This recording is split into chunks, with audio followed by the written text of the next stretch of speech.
Hello and thanks for watching. Today we're going to learn how to make a Choose Your Own Adventure Google form. And in order to make this Google form where some of the questions will self-correct, you need to start with a plan. So here's a plan I put in place. It's in a Google drawing, and in this video's notes I'll share the template with you. I have page 1. The green arrow means I got the answer correct. I go on to page 2. Now I make my first question easy enough that no one should get the wrong answer. Question 2 is on page 2. If I get it right, I go to page 4. If I get that right, I go to page 6. If I get that right, I go to the end and I submit the form. Now let's back up to the red arrows.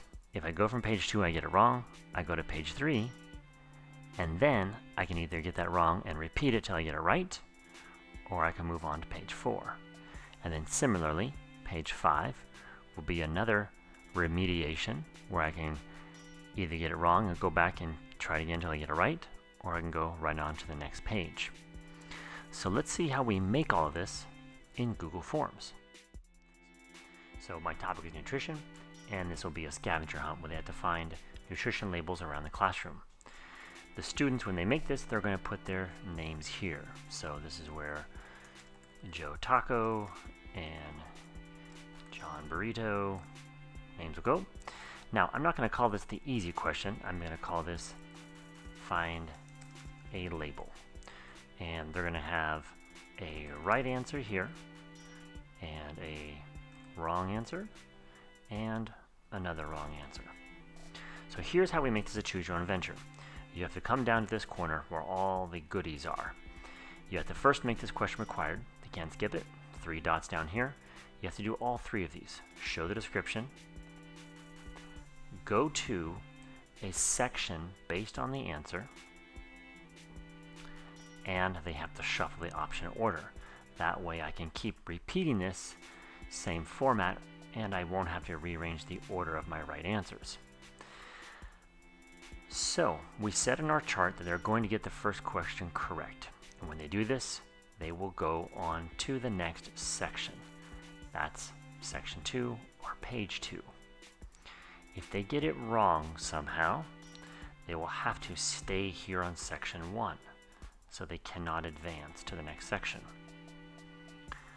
Now, when I come down to section 2, this is my next question. My description is going to go here, and this is going to be my Nutella question. Question 2 is going to ask them something about Nutella.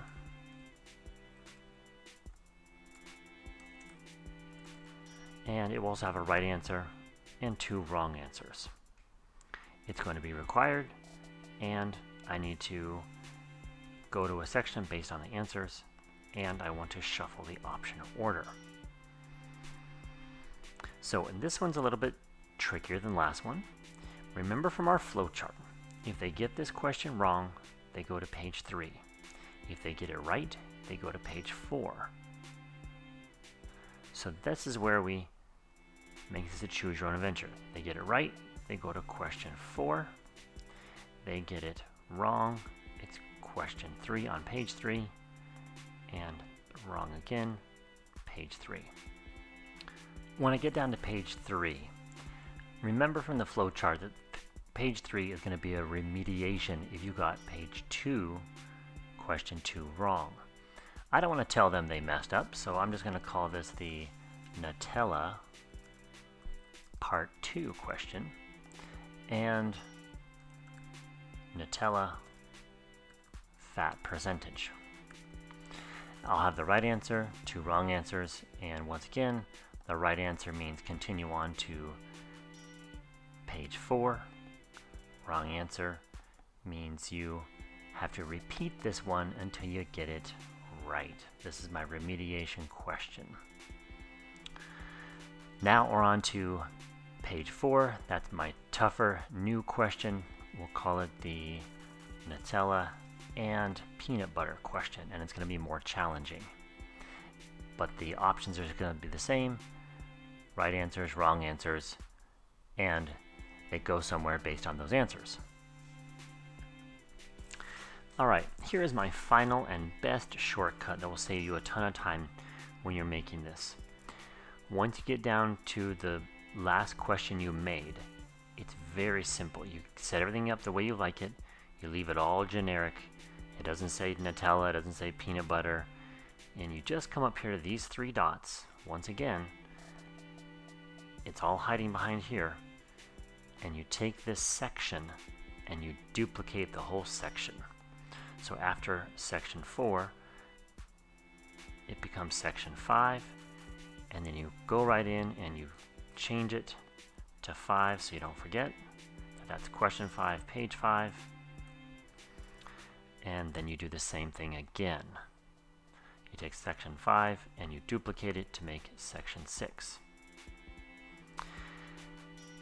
And that's how you make a choose your own adventure scavenger hunt.